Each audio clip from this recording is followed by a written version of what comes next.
Hi folks, this is Karim Raouf from IT Visualizer channel. We will continue our lab, the COVID-19 lab. This is the video number 14. We have been discussing in the previous video the following.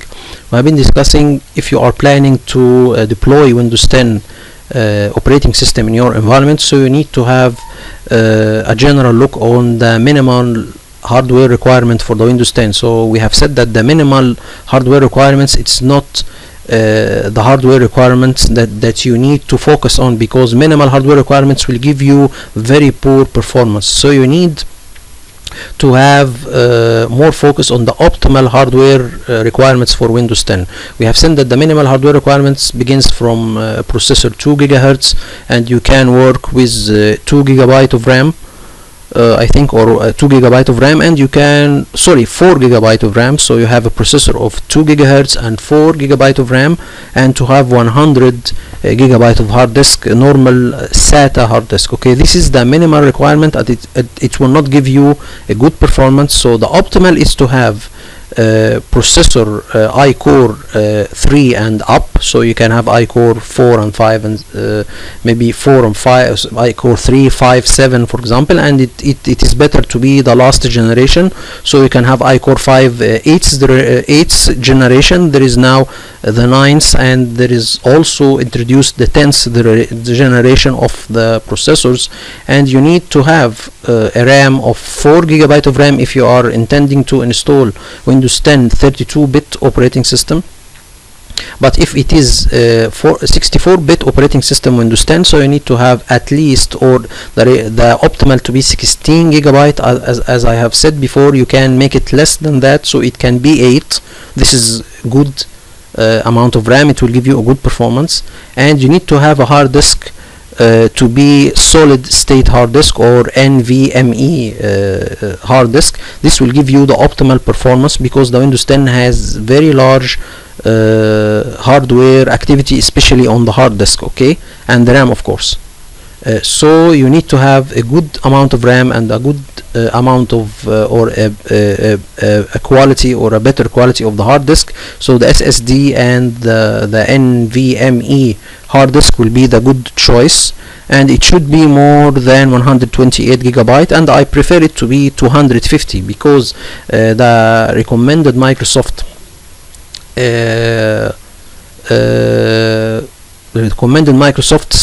the hard disk space for the operating system. So if you are intending to install operating system Windows 10, especially on hard disk, the hard disk, especially if you are partitioning it two partitions, the partition that will Windows 10 be installed on it should be more than 150 GB. So you need to have a hard disk at least to be 250 GB. So you can have it two partitions, 150 for the partition C that will have the Windows 10 operating system installed on it, and then the rest could be a partition D for the user to put his data on it. So this is the optimal hardware requirement. And you have discussed that Windows 10 have different versions.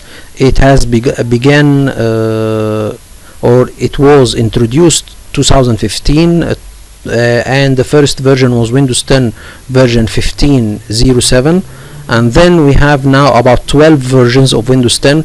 The last one is Windows 10 21H1. okay, so this is the latest Windows 10 version, and these versions all have life cycle or have a lifetime support end or a life support end. What we mean by life cycle or life support end, we mean that Microsoft will not support this system anymore. It will not introduce, or it will not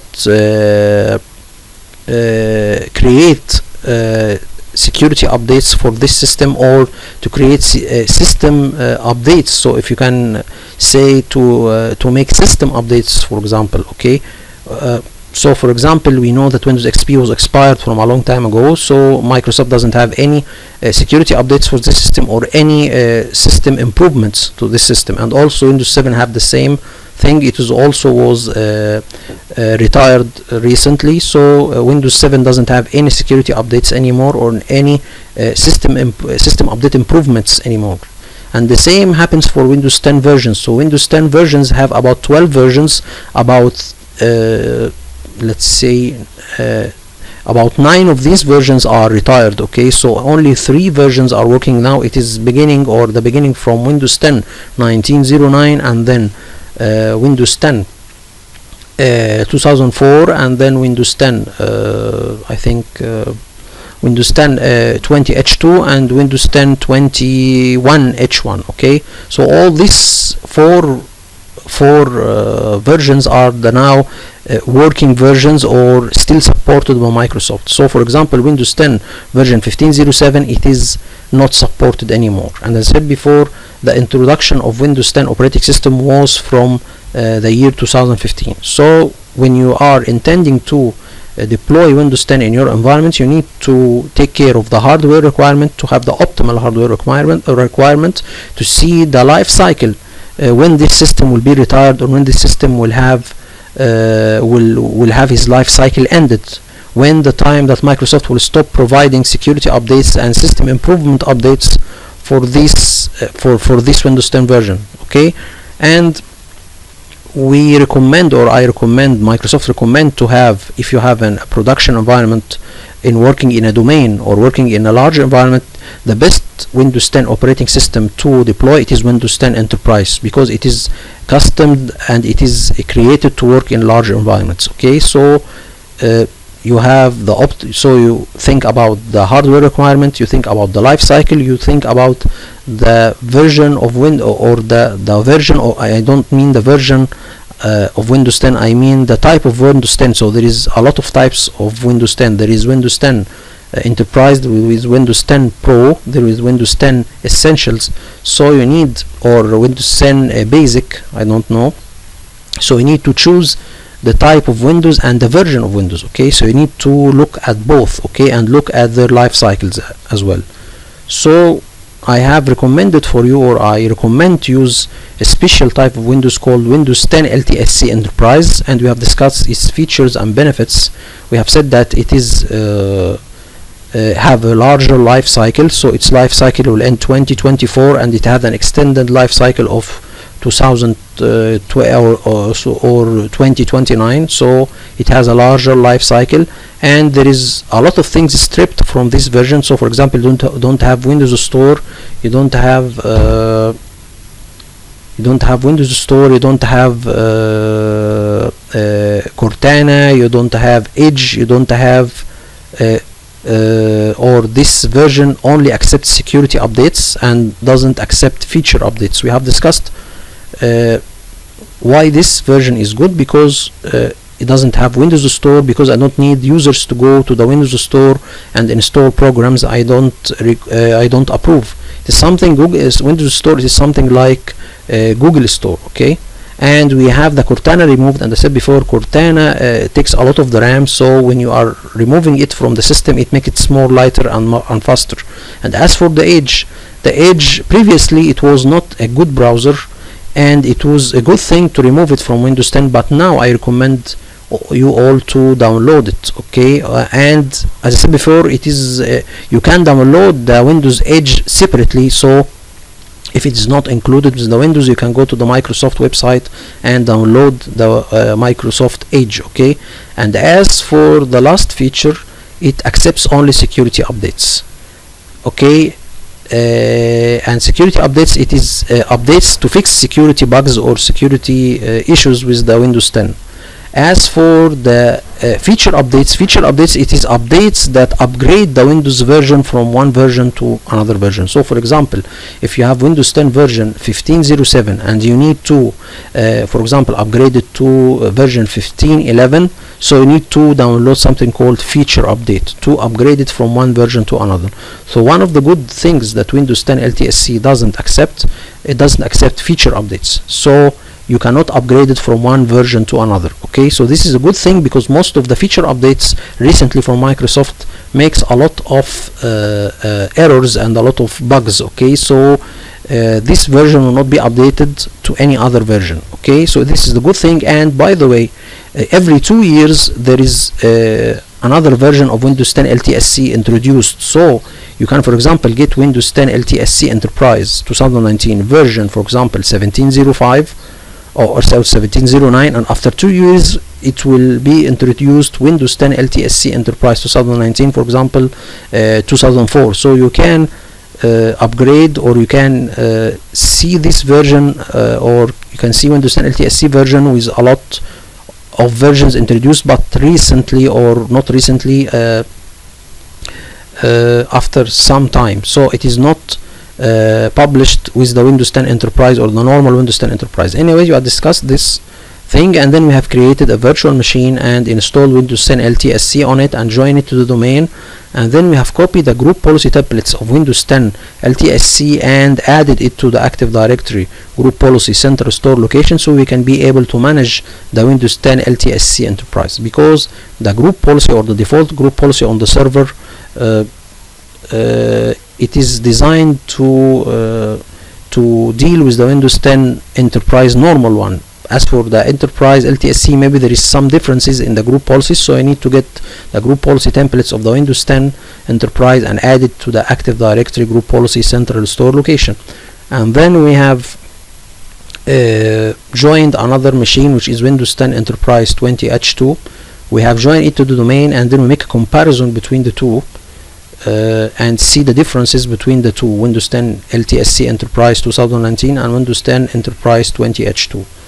Okay, and also we had added the group policy templates of the Windows 10 Enterprise 20H2 to the Active Directory group policy central store location, so we can be able to manage the Windows 10 Enterprise 20H2, because the default group policy on Windows Server, it is related to its version. So for example, Windows Server 2019, maybe its version is 1809, so it can be able to manage the Windows 10 1809 version. So if there is differences between the versions of Windows Server and Windows 10 clients, this may be there is some differences in the group policies, so I need to take care of this. Okay, so in this video we'll begin working with another concept. We need, after creating all of these domains, we have created a lot of users, a lot of computers, a lot of group policies, a lot of Active Directory login scripts, or an Active Directory login script implemented. We need to make a total inventory, so we need to make inventory of our PCs in the domain, of our Active Directory users and computers. Okay, groups, we need to make inventory of the software on the machines. We need to make an inventory of the permissions, okay, we have on our shared folders. We need to make a diagram, a network diagram for our network. All of this should be in your mind as a system admin. You need to have a total inventory of your environment. You need, for example, to have a graph about your switches and routers in your network, and every switch you need to have a plan, or to have a diagram which port is attached to which PC. So this also should be done. So in this video we will make a total inventory. We will begin working this video and the upcoming videos to make total inventory of our network, and the first thing that we will make inventory about it is the Active Directory. So we will use the Excel, okay, to go to the Active Directory database, okay, and create something called Active Directory Live Reports. These reports will be our, or these reports will reflect the total inventory, or will count the users, the groups, the computers in our domain. So let's see how we can do this in this lab. So we will wait for a moment.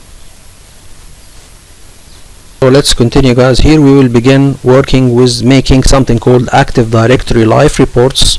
This is, as I said before, it is a way to connect the Excel to the Active Directory database. We all know that the Active Directory records all of its, or make or have a database that it records in it all of the users, their data, all of the groups and their data, all of the computers and their data are stored in a database. Okay, so the Active Directory records all what is related to its objects in an internal database. So we'll use the Excel to connect to the Active Directory database and to create very useful reports from this database. So we'll show you all how we can do this. So let's do it. Here we will open the VM Workstation Pro, and then we will open the primary domain controller and the secondary domain controller, and we need to have, for example, Office, we need to have the Excel installed, so we'll install Excel on the additional domain controller.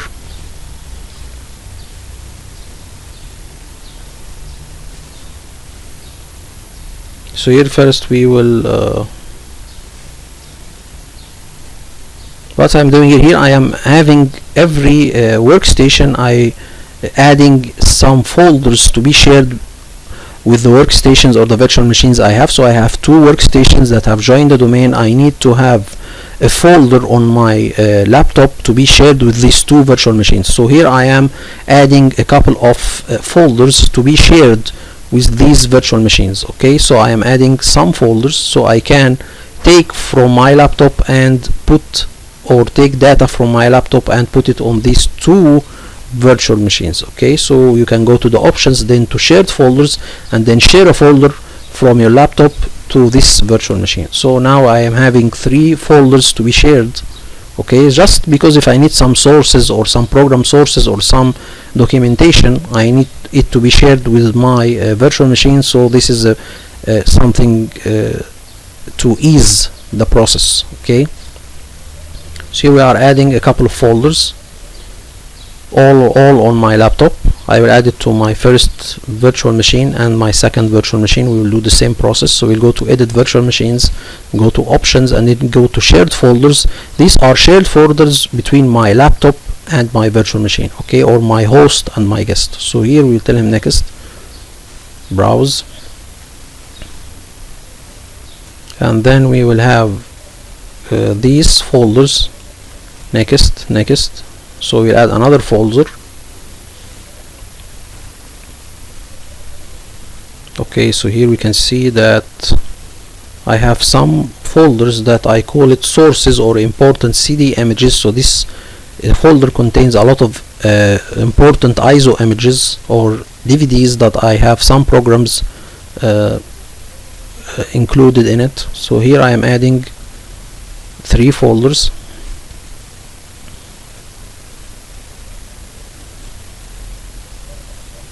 So we have AD collections, some Active Directory tools. So now we have added all the folders that we need, and then we will power on the primary domain controller, and then we will power on the second domain controller.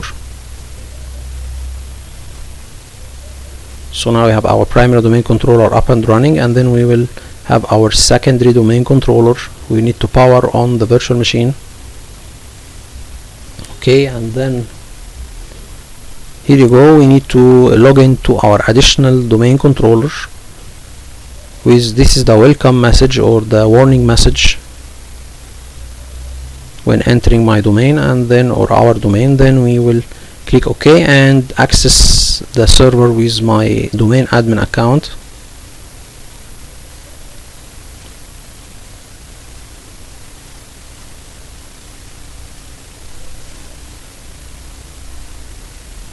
So now we will log in, and then we will add, so I will insert the Office ISO image or DVD. So we'll go to removable devices, then SATA or DVD, and then setting, and then mount the Office 2016 DVD or ISO image.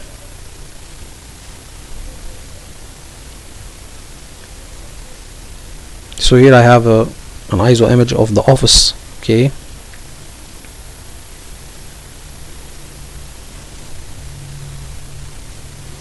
so we will have the AD collection, and then we will go to one of the folders I have, and then I have the Office Pro or Pro Plus version of Office 2016, and then we will mount it, and then we will choose, or I only need to install the Excel, so I don't need the whole Office package. So we will go and open the Office installation DVD. So here we will open the DVD. Here we can see that, so before previously the shared folders and the Active Directory home folder. We will open the DVD,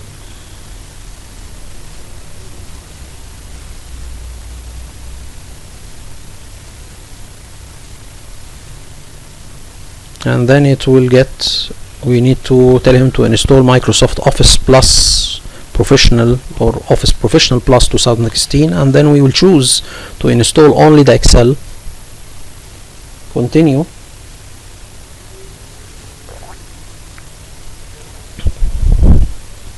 And then we need to tell him custom the installation, and then we will choose only the Excel. So we will just a moment.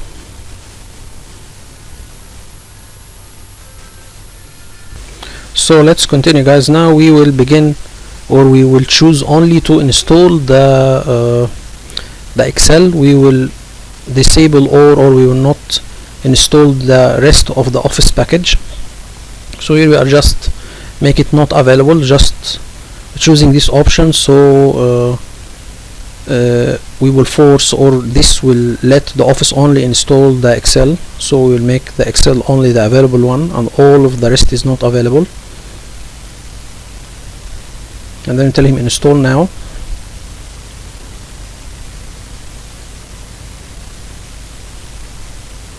Then we have finished the installation. Then we will open the Excel. Okay, here is some updates, but these are updates, by the way, guys. This is not from the W source. It is by the server, or the server has gone to the website of Microsoft and get the updates directly before installation of the W source. So this is not the updates distributed by the W source. Anyway, so here we will see the Active Directory live reports. Here, by the way, these are something called scripts, or something called M language. I will show you all what we mean by M language, but this is a way that we will insert in the Excel. So there is through the Excel we will connect to the Active Directory database, and then we will make reports and filter them and do some changes using something called M language through the Power Query option. I will show you all what I mean by this, but just wait for a moment.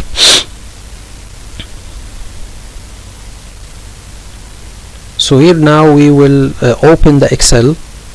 Here all programs, and then open the Excel. Okay, and then here we'll eject the DVD of the Office. Okay, not something just to be organized. So we have ejected the DVD, and then we open the Excel.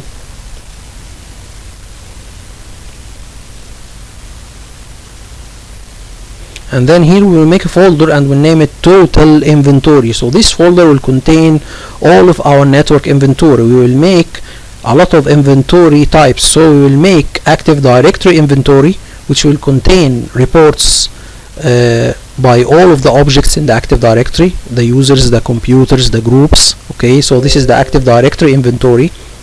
Every system admin should have these kinds of inventory, so you need to update it annually. Okay, so or every year. So we will make a hardware. So we'll make a report with all of the hardware in our network. Okay, and we'll have a software. So we'll make a software inventory for all of our PCs in the domain, and the software license. Okay, if you have license for the software, you need to have it to have inventory of it. And then we have the permissions. So we'll have inventory for all or most of our network. Okay, or most of our network types. For example, something like the permissions, the Active Directory, the hardware, the software. So this is a good thing to do. Now we will open a blank sheet or a blank workbook, and then to connect to the Active Directory database, we will go and use an option. I will show you all what we mean by this. So here is the Excel. We will go to the Data tab, and then we tell him new query. So we'll tell him new query, and then tell him from other sources. Then we'll get to from Active Directory. Here we go. So now he will ask you a question. He will ask you about the Active Directory domain name. Okay, or the domain name of your domain. Okay, so here he will detect it automatically. So let's wait for a moment.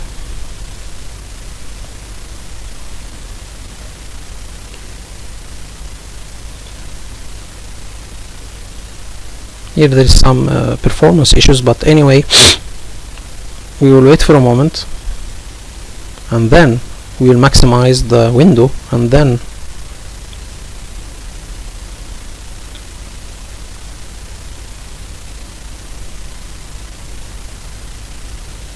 it will ask about the Active Directory name or the Active Directory domain name.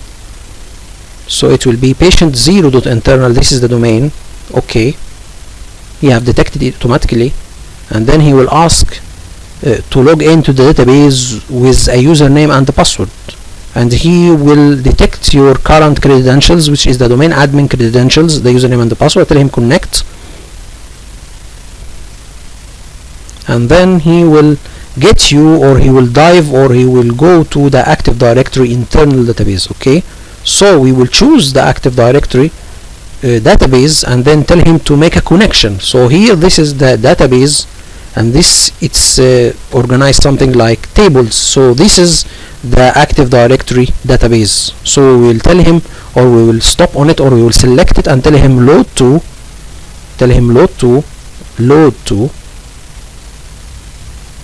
and then we will tell him to make only a connection. So here we tell him only create connection. So here we are telling him that we need only to connect to the database. We don't need to get data from the database and put it in a table in Excel. I need only to have a connection. Okay, so we'll tell him a connection and then tell him add this data to data module. So this is something like caching the connection, or caching the data of the connection, or add this to data module. Anyway, you need to choose this option. So add this data to the data module. This is something like caching the data. So we will choose this, and we will choose this one. Okay, and then load. Here it will get us to a new window. This window will be see something like this. Here we will see that this is patient 0. He is trying to connect to the Active Directory internal database. He is now loading the data. Okay, he's now loading the data, and then we will go and filter this data. Okay, so we will filter it using something called M language. Okay, so this is something like script, or something like PowerShell. Okay, so we will use it to filter our data. Okay, so we will use it to filter our data. I will show you all what I mean by this, but just wait for a moment. Okay, here what we are doing here, we will name our query. So we have make a connection, and this connection has a name. We will name it this name. So I will show you all what I mean by this. We will name it add user, or this name. So I will show you all what I mean by this. This is the name of the query. So we have a query. So what we have done here, we have done a query to the Active Directory database, and this query will be given a name. So we change it from patient0.internal to name it to another name. So this is a query, something like a question. So now you will see that there is an error. Why this error?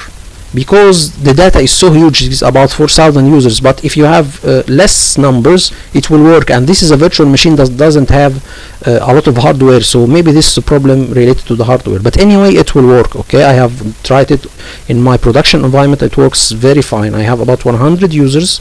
I have about 100 PC and a couple of servers, so it works perfectly. Now what we will do, this is the query. We will tell him right click and edit. So we will edit the query. So ignore the message. We'll tell him edit the query. So this query is only a connection to the database. We will make another query that will get data and load it to the Excel.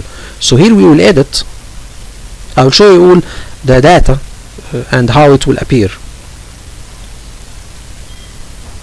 So here we can see that there is a couple of things. Here is this is the tables in the Active Directory database, and this is the steps applied. This is something like recording a macro in Excel, if you know. So any step you do here, it will be recorded in a step here. Okay, so this is good, because if you need to, if you have for example another domain with another things, you can take these same steps and apply it to another domain. Okay, so these steps are like recording a macro. Anyway, so we will tell him, or we will change the name. Okay, and name it as we said here, query AD user row, and tell him close and load to. Okay, so here this is the connection to the Active Directory database, and then we'll make another query. So we'll make a new query, or something called a blank query. So here we'll go to other sources and tell him I need to have a blank query. Okay, this one. this one, okay, this one from other sources, and tell him I need to have a blank query, okay, and then we will go to our script. So this is script, okay, so here we have a script. We will take all of the contents of this script, and then remember something here, it will go the source of the data. I am telling him in this first line in the script I need him to go to the query that I have created to get his data from. So this is the first thing, and then he will begin get some tables and some data and reorder them and remove some columns. All of this depends on the name of the first query. So I have created a query which is a connection to the database, okay, and the second query will be will use this connection or use the first query to connect to the database. So the second query will get its data from the first query, and the first query is considered to be a connection to the database. I will show you all what will happen after having this query put. So we tell him we will name it, for example, as you wish. We name it, for example, Active Directory usernames or patient 0, okay, Active Directory, and then we tell him Advanced Editor, okay, and then we will put the query. So we put all of this query, we will copy the query and put it there, okay, so we'll copy it, and I have this query in a Google Drive link, so you can have this, or it is already included in a Google Drive link in the description of the video. So here we will delete this and then add this and tell him done, okay. So let's see after doing this what will happen. Here we can see that there will be a lot of steps. So here we can see that there is a lot of steps, and then we will see the data change it completely. So we will see a kind of data, okay, that it is organized and put in some order. I will show you all what this data it is included, or what does this data includes. So if you wait for a couple of seconds, here we can see that this is the user, okay, and then this is the full name of the user, this is the email of the user, this is the username of the user, and the description, and a lot of things. I will show you all what this data, a very useful data, and I'll show you all some tips and tricks that we will do, okay, and tell him close and load to. So after doing this, we'll tell him close and load to a table in the existing workbook or worksheet and add to data and tell him load, okay.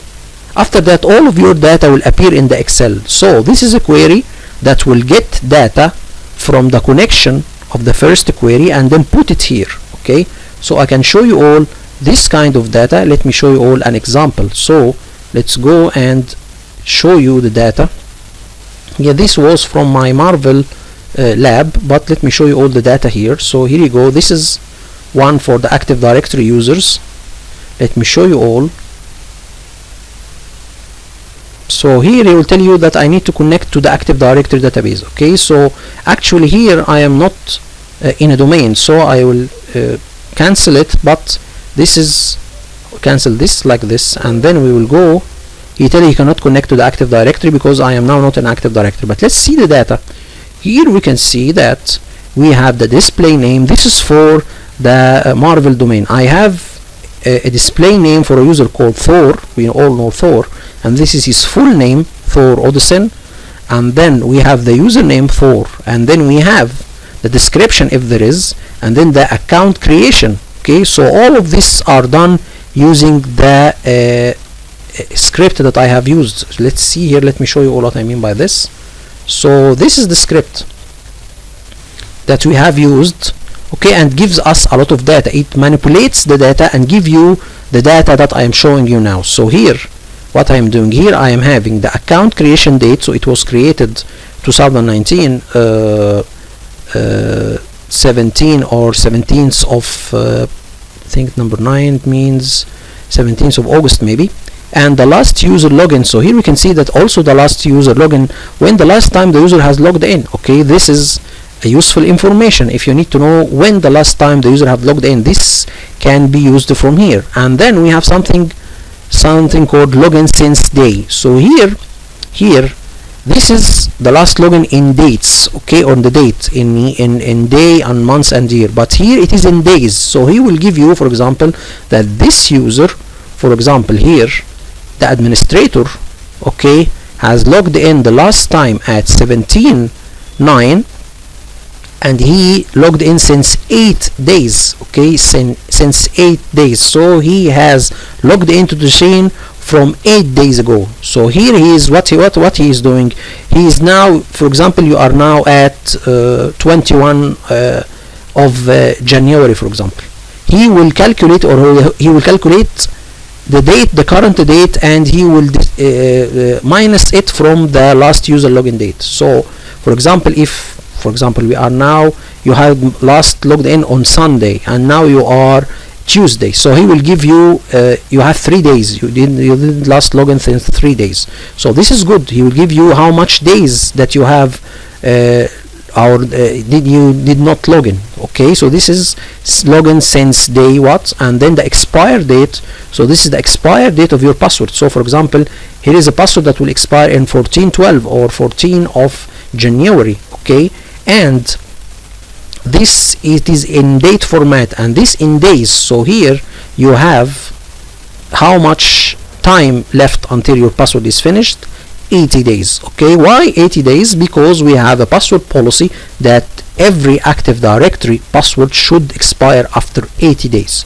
So this is the expire date. It will expire at 14/12, and you have from this moment until the expire date, we have 80 days left. So you have 80 days left, okay. So this is also done by the script. This is very useful. So you have the last user login by date and by days, and you have it here, password expire date by date and by days, and then here is the status of the account. So for example, it is here a disabled account, okay. It is here a disabled account, so this account is disabled. So from here also you can use this data to your information. And here, for example, we have something called disabled but password doesn't expire and not required. So here is also another good info. And here we have an account enable password doesn't expire, okay. Or by the way, all of these are not put in the Active Directory database by words. It is done, or it is put by numbers. So let me show you a little bit of a table. So here, for example, when an account is disabled, it is displayed in the Active Directory database in this format, okay, 0x0002 and in decimal value 2. So all of these, for example, lockout, the account is locked out here, it is 0x001016.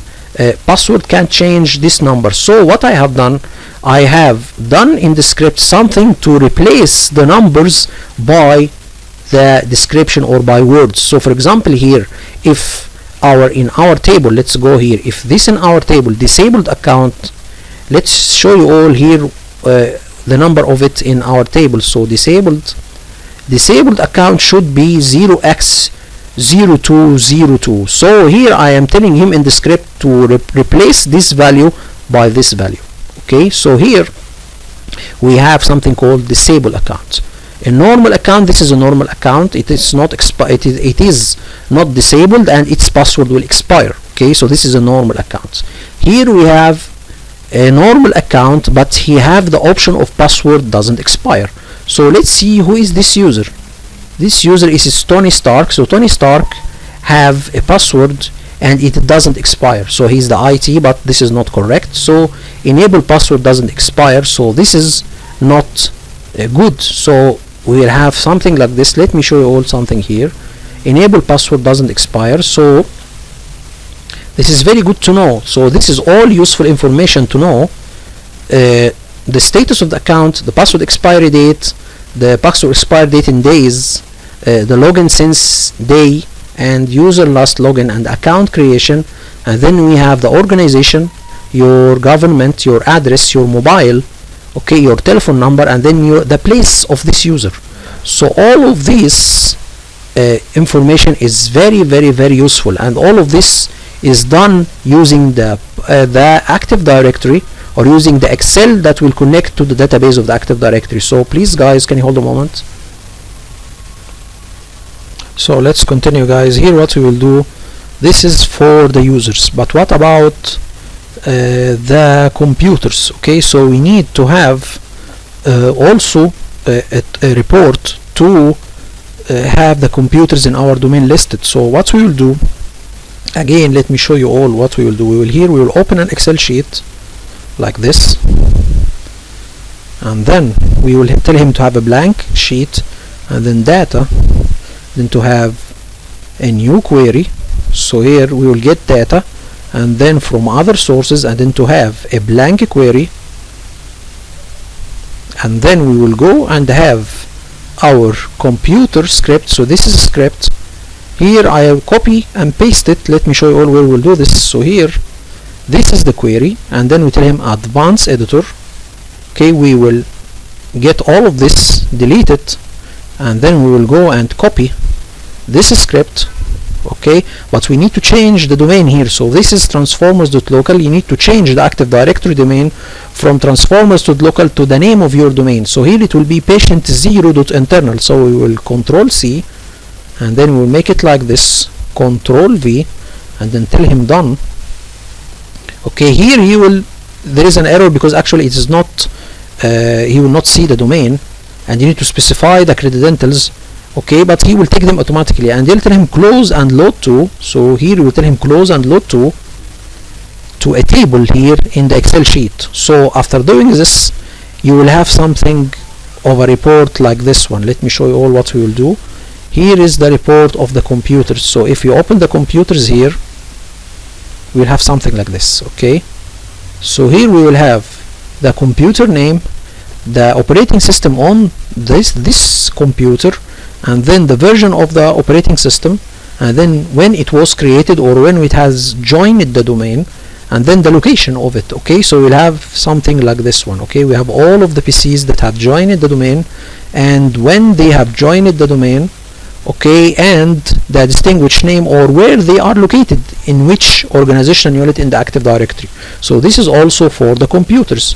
What about the group members, or how we can do the group members? The same, we will, or how I know that for example the group of the IT, what is the members of this group, or what is the Active Directory users that is a member of the group of the IT. Also we will open a blank Excel sheet, and then tell him data, and then tell him get data from other sources, then a blank query, and then we will go and get the script for the group members. Okay, we need also to change here, we will copy this, and we need to change the name of the domain to reflect your domain. We will copy it, okay, and we will go and tell him advanced editor, and then we will select all of these and delete, and then right click and copy.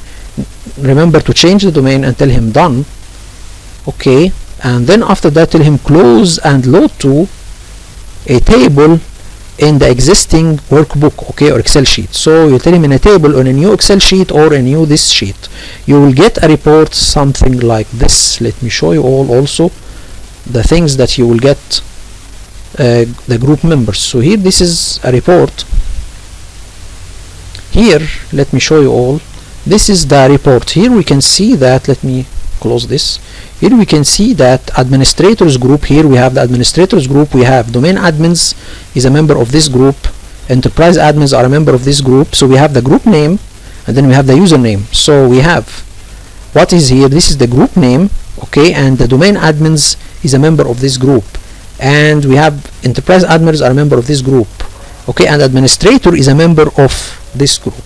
Here we can see, for example, that we will have domain admins are a member of the Marvel IT group. So this username can contain the username or the group or another group. Okay, so for example, let's show you all here. For example, we have the group of IT, it's Marvel IT, and we have Karim Raouf, Altron, Vision, Tony Stark. All of these are member of the IT group, and this is the Active Directory username, or this is the username. By the way, username can be typed Raouf, or this is the NetBIOS name, or this is the normal username, or you can type the full username. The full username, it is the username adding the domain or plus the domain. So here, for example, we can filter it.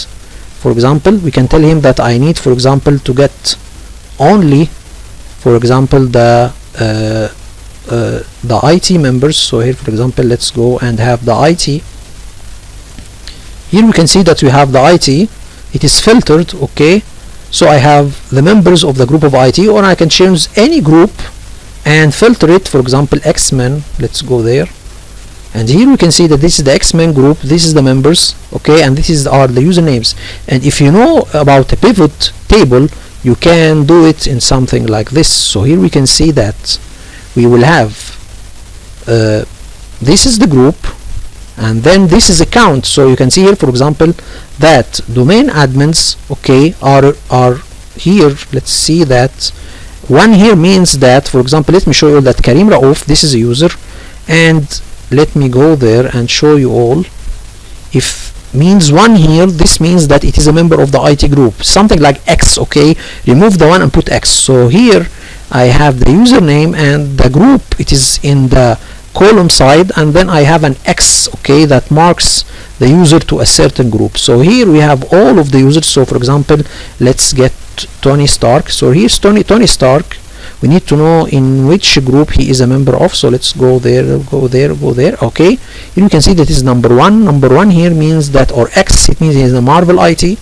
So let's go here and continue, and he is a member of Marvel Avengers, so he is also in another way. So this is a way to connect to the Active Directory database through the Power Query, or through queries done through queries to the database, and to get these reports. By the way, all of these reports are instantly, so you can refresh it and get the latest data. So right click and tell him to refresh the data. Here we have something called refresh. So for example, if you have deleted a user and you then right click and tell him refresh, he will remove the users that you have deleted from the list. This applies to all, for the computers, for the group, for the Active Directory users. It is instantly. So if you tell him refresh, it will be reflected in the table. Okay, so it will remove it automatically. So for example, if you have a table that contains all of the Active Directory users, and you close the report and then you have remove a user from the Active Directory, this will be reflected in the report the next time you open the report. So this is basically a very useful way to connect to the Active Directory and get useful reports from it. And you can, I urge you all to play with this Active Directory database, discover the different tables in it, and see if you can get more data from it. So hope this video is informative for you all, and I'd like to thank you all for viewing. Thank you so much.